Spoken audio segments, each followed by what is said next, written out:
I'm Ryan, and this is your Mechanical Minute.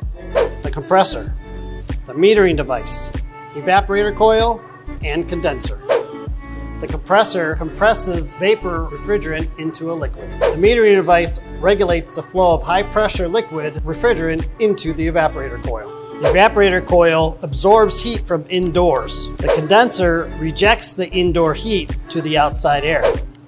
All of these things make up a standard refrigeration cycle. For more information about HVAC or commercial HVAC, contact us at Haynes University. I'm Ryan, and this is your Mechanical Minute.